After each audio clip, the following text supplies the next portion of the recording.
Hello दोस्तों, आप सभी का स्वागत है हमारे YouTube channel the crazy board पर।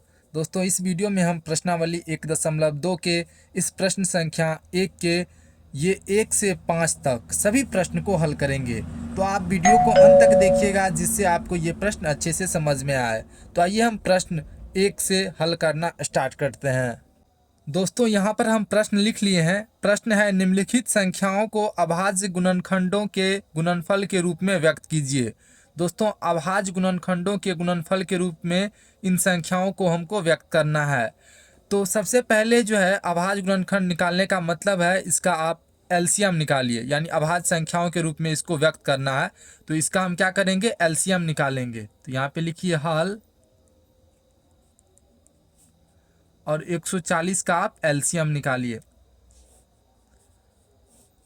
इसमें सबसे पहले हम 2 से भागा देंगे क्योंकि पहला अभाज्य संख्या तो 2 ही होगा। तो यहाँ पे आ जाएगा 2 सत्ता 14 जीरो। फिर इसमें हम 2 से भागा देंगे तो 2 तिया 6 और 2 पंचा 10, 35 आ जाएगा।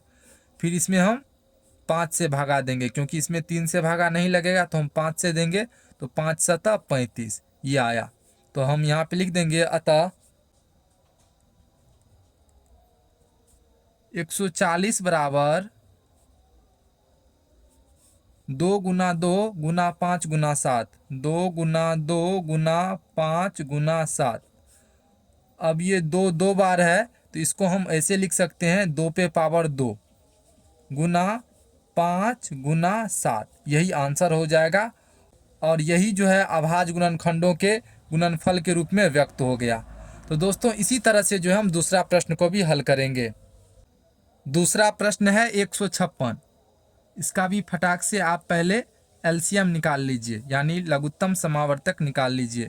तो क्या होगा, 156, इसमें हम सबसे पहले 2 से भागा देंगे तो क्या आ जाएगा, 2 सत्ता 14, उनके बाद 2 अट्ठा 16। फिर इसमें जो है 2 से भागा लग जाएगा तो 2 तिया 6 और 2 नम्मा 18। उनके बाद यहाँ पे क्या है 39। तो इसमें जो है 3 से भागा लग जाएगा, तो 3 से इसमें भागा देंगे, 3 एका 3 और 3 तिया 9। अब 13 में हम किसी संख्या से भागा नहीं दे सकते हैं, तो इसको हम ऐसे लिखेंगे अतः 156 बराबर 2 गुना 2 गुना 3 गुना 13। फिर इसमें 2 जो है 2 बार है तो इसको हम ऐसे लिखेंगे 2 पे पावर 2, क्योंकि 2 2 बार है, गुना 3 गुना 13, यही इसका आंसर आ जाएगा। इसी तरह से हम तीसरा प्रश्न को भी हल करेंगे। तो आइए हम तीसरा प्रश्न हल करते हैं। तीसरा प्रश्न है 3825। तो दोस्तों, अभाज्य गुणनखंडों के गुणनफल के रूप में व्यक्त करने का मतलब है कि आप इसका एलसीएम निकालिए और एलसीएम निकाल के लिख दीजिए। वही इसका जो है अभाज्य गुणनखंडों के गुणनफल के रूप में व्यक्त करना हो गया। तो इसका सबसे पहले आप क्या कीजिएगा, एलसीएम निकालिएगा। तो क्या है 3825। तो इसमें देखिए, इसमें तो 2 से भागा नहीं लगेगा, तो इसमें 3 से लगेगा। तो 3 से देख लीजिए, 8 3 11, 2 13, 5 18। 18 में 3 से भागा लग जाता है, तो इस संख्या में भी 3 से भागा लग जाएगा। जब भी आपको बड़ा नंबर दिखे उसमें 3 से भागा लगेगा कि नहीं, ये अगर आपको जांच करना हो तो इन सभी नंबर को जोड़ दीजिए। जैसे यहाँ पर 3825 है तो इन सब को जोड़िए, तो क्या हो जाएगा, 5 2 7, 7 8, 15, 15 3 18। 18 में 3 से भागा लग जाता है, इसका मतलब इस नंबर में भी 3 से भागा लग जाएगा। तो इसमें 3 से भागा दे दीजिए, 3 एका 3, 3 दूना 6, यहाँ पे बच जाएगा 2 और इस साइड है 2, तो 22 हो गया। तो हो गया 3 सत्ता 21। उनके बाद यहाँ पे आ जाएगा 1 और 1 5 हो गया 15। उसके बाद आ जाएगा 3 पचा 15। फिर देखिए ये संख्या 3 से विभाजित है कि नहीं।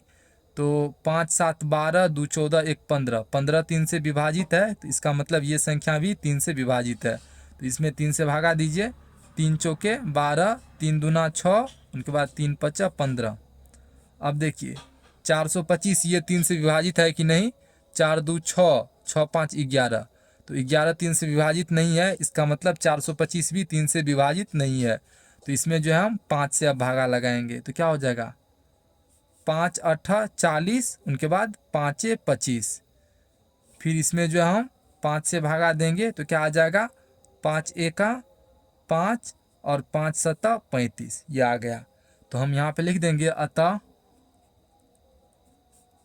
3825 बराबर 3 गुना 3 गुना 5 गुना 5 गुना 17।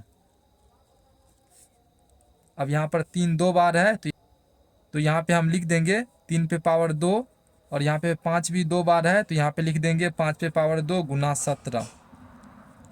यही इसका आंसर हो जाएगा। इसी तरह से हम चौथे प्रश्न को हल करेंगे। चौथा प्रश्न है 5005। तो यहाँ पर भी आप लिखिए हल, इसका एलसीएम निकालिए। तो इसमें जो है 3 से भागा नहीं लगेगा क्योंकि 5 5 हो जाएगा 10, 10 में 3 से भागा नहीं लगता है, तो इस नंबर में भी 3 से भागा नहीं लगेगा। तो इसमें अब हम 5 से भागा लगाएंगे तो क्या हो जाएगा, 5 एका 5 0 0 फिर 5 एका 5। उनके बाद जो है इसमें किस संख्या से भागा लगेगा, इसमें 5 से भागा तो नहीं लगेगा क्योंकि आगे में कोई भी ऐसा नंबर नहीं है जो 5 से विभाजित हो, और 5 से नहीं लगेगा तो आगे अब हम 7 से देखते हैं। तो 7 से देखिए, 7 एका 7, यहाँ पे बच जाएगा 3 और 0 30 हो गया, तो 7 चौके 28, और यहाँ पे बच जाएगा 2 और यहाँ पे 1 तो 21, 7 तिया 21, यानी 7 से भागा लग गया। अब इसमें देखिए 7 दूना 14 और 3 है तो इसमें 7 से भागा नहीं लगेगा, तो इसमें जो है अब 11 से भागा देते हैं। 7 के बाद 11 से भागा देंगे तो क्या है, 11 का 11, यहाँ से बच जाएगा 3 और 3 33 हो गया, तो 11 तिया 33 ये हो गया। तो इतना आया, तो हम यहाँ पे लिख देंगे अतः 5005 बराबर 5 गुना 7 गुना 11 गुना 13 आंसर। यही अभाज्य गुणनखंडों के गुणनफल के रूप में लिखना हो गया, तो यही इसका आंसर हो जाएगा। इसी तरह से हम अब पांचवा प्रश्न को हल करेंगे। तो आइए पांचवा प्रश्न क्या है, पांचवा प्रश्न है 7429। तो फटाक से इसका आप एलसीएम निकालिए। तो यहाँ पे हम लिखेंगे हल 7429। इसमें देखिए, इसमें 3 से भागा लगेगा। यहाँ पे देखिए 9 2 11, 11 4 15, 15 7 22, 22 में 3 से भागा लगता है, तो 22 में 3 से भागा नहीं लगता है, तो इस संख्या में भी 3 से भागा नहीं लगेगा। 5 से भी नहीं लगेगा, उनके बाद 7 से भी नहीं लगेगा, तो इसमें जो है 11 से भी नहीं लगेगा, 11 नहीं लगेगा। उनके बाद जो है इसमें लगेगा 17 से, 17 से लगाइए तो क्या हो जाएगा, 17 चौके 68। उनके बाद यहाँ पे 6 बच जाएगा और 2 62 हो गया, तो 17 तिया 51, 51 हो गया। उसके बाद जो है 62 माइनस 51 करेंगे तो 11 आ जाएगा, 11 और 9 यानी 119 आ जाएगा, तो 119 हो गया। तो 17 से भागा दीजिए तो क्या हो गया, 17 17 7 119, तो यहाँ पे 7 बार में जो है 119 ये कट जाएगा। उनके बाद जो है अब 19 से लगेगा, तो ये हो जाएगा 19 दूना 38, सॉरी 19 दूना 38। उनके बाद जो है 38 होगा, तो 43 में से 38 को अगर माइनस करेंगे तो हो जाएगा 5, 5 और 7 ये हो गया 57, तो 19 तिया 57 23 हो गया। ये आप याद ही कर लीजिएगा। 7429 में जो है पहले 17 से लगाएंगे तो 437 आएगा, उनके बाद 19 से लगाएंगे तो 23 बार में ये कट जाएगा। यहाँ पे हम लिख देंगे अतः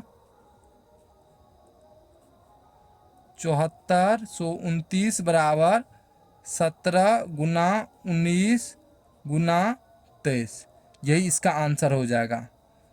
तो दोस्तों उम्मीद है कि आपको ये प्रश्न अच्छे से समझ में आ गया होगा। अगर आपको कोई भी कन्फ्यूजन है तो कमेंट सेक्शन में ज़रूर पूछिएगा, हम उसको दूर करने का अवश्य प्रयास करेंगे।